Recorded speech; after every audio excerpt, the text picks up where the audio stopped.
les vautours rôdent autour de Dakar. Ousmane Sonko a enfin été placé en détention provisoire pour des raisons politiques. Après des années d'acharnement judiciaire qui utilisaient des prétextes pour le persécuter et le salir, comme cela a été fait envers tant de dissidents, à commencer par Julian Assange, le pouvoir a montré sa véritable face, celle d'une tyrannie sale qui ne supporte pas l'opposition politique et qui vise par tout moyen à se perpétuer au sein d'instances dominantes qu'elle utilise pour piller et pour accaparer des ressources au détriment du reste des Sénégalais.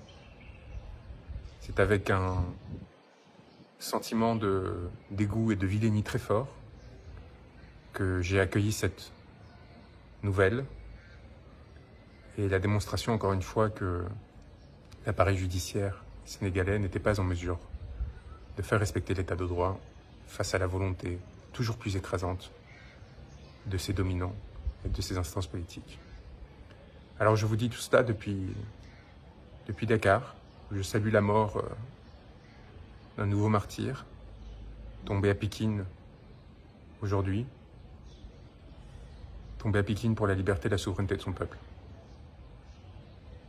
Tué par les balles d'agents de la BIP, sur lesquels nous avons tous les éléments pour mettre en œuvre les poursuites qui ont été enclenchées tant en France qu'à la Cour pénale internationale, et je l'espère bientôt, dans le cadre d'un changement de régime démocratique, qui se poursuivront au Sénégal lorsque celui-ci retrouvera sa souveraineté. Je vous parle non pas en fugitif, déguisé en femme, mais en effet porteur d'une robe. Une robe d'avocat. Une robe d'avocat qui m'a valu l'émission d'un mandat d'arrêt international de la part d'un gouvernement qui n'a, semble-t-il, plus idée de ce que représente l'état de droit, qui pense que lorsque cela ne suffit pas de poursuivre des individus injustement, il peut s'attaquer à ceux qui portent sa parole, le représentent, et ensuite aux journalistes qui la relayent dans l'espace public. Je tiens à saluer le courage de beaucoup de journalistes sénégalais qui, contrairement à leurs collègues oligarchisés français, ont au moins cette passion de la diversité et de la différence, même si certains sont pris dans les raies de la propagande. J'ai lu encore des insanités à mon sujet, comme quoi, dans Le Monde, journal qui appartient à l'oligarque que l'on sait, qui censure les articles ou les papiers lorsqu'ils me sont trop favorables, ils savent de quoi je parle, et à l'inverse, tente de salir chacune de nos initiatives et raconte des anecdotes absolument délirantes, comme quoi on serait en fuite, changeant de maison en maison au sein de Dakar, sans téléphone laissé à Paris.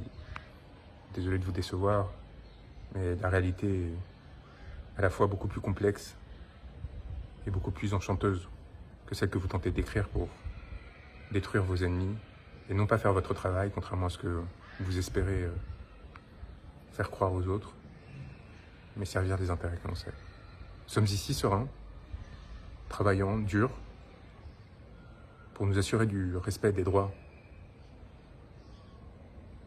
des personnes qui se sont engagées dans ce territoire pour leur liberté et leur souveraineté, et constatant une forme d'inertie assez sidérante de la part, d'une part de la communauté internationale, mais également de la France, mon pays, qui détient une base militaire à quelques mètres du lieu où je suis, et qui craint probablement de la perdre, et qui, par crainte de la perdre, est prête à s'asseoir sur tous les principes qu'elle a revendiqués ces dernières années, et qui ont fait son prestige et sa valeur au cours de l'histoire. Cette France qui n'a eu aucun mot pour dénoncer l'arrestation d'Ousmane Sonko. Cette France qui a participé à sa persécution en soutenant le mandat d'arrêt émis à mon encontre. Cette France qui, encore aujourd'hui, se tait sur les 60 morts, qui depuis mars 2021, les milliers d'arrestations et de blessures ont atteint au peuple sénégalais alors qu'il manifestait pour défendre ses droits, et en particulier son droit d'être représenté librement dans le cadre d'élections démocratiques. Alors c'est sûr qu'en France, on n'est pas habitué à des peuples qui luttent pour la démocratie, tout simplement parce que notre démocratie a été tellement avariée par ces jeux oligarchiques, par ces compromissions successives, par ces distorsions institutionnelles, qu'elle a perdu tout goût à la liberté et à la démocratie. Et alors, quand elles voient un peuple se lever, son élite, ses petits gouvernants, voient des échos de luttes passées, qui ont pourtant fondé notre régime, et qui ont trouvé de glorieux épisodes depuis, y compris au sein des Gilets jaunes, et bien avec l'inquiétude des dominants qui craignent pour leur position et la défense de leurs intérêts. Je les connais, ces médiocres, et je les ai assez fréquentés pour savoir ce qui explique leur attentisme, leur indifférence et leur soutien larvé, puissant, à l'encontre des régimes qui tuent, qui pillent, qui violent. Est-ce que c'est pour cela qu'il faut se donner à des mains étrangères, à d'autres acteurs opportunistes qui tentent de se saisir de ces opportunités? Non. Il faut en profiter pour garder sa dignité, réclamer sa souveraineté et proposer des positions d'équilibre comme celles qu'Ousmane Sonko développait, sans asservissement à l'égard d'une puissance tierce, quelle qu'elle soit, pour et par le peuple. Pour et par le peuple. C'est maintenant le cri qui doit nous unir pour défendre, à travers ce destin et à travers celui de tous ceux qui luttent, nos aspirations à la beauté et la dignité. Courage à tous. On est à vos côtés, très proches. On l'a fait pour vous démontrer qu'on n'était pas dans l'incantatoire, que l'on était aussi capable de prendre des risques, mais aussi, jusqu'au bout, revendiquer la légitimité de nos faits, des gestes, de nos paroles, puisque c'est sur des paroles que nous avons été poursuivis. Notre droit et notre devoir impérieux de porter assistance à ceux qui nous l'ont demandé sans céder à une quelconque forme de pression. C'est ainsi que j'ai toujours exercé mon magistère, c'est ainsi que je continue à le faire auprès des frères qui luttent, de la Guadeloupe au Sénégal, et rien ni personne ne pourra nous en empêcher.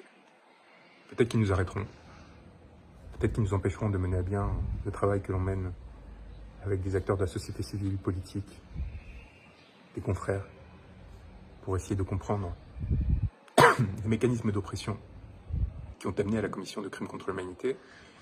Mais il nous faut rappeler deux choses. D'une part, leurs crimes sont imprescriptibles. D'autre part, le travail que nous avons fait, cette communication Cour pénale internationale, cette plainte auprès des institutions françaises et qui seront, je l'espère, relayées par les institutions sénégalaises dès que ce pays aura repris sa souveraineté, ce travail est fait. Leurs responsabilités sont établies. Et les mots que nous avons enfantés ne pourront pas être effacés. Courage à tous et tenez bon pour notre souveraineté et notre dignité.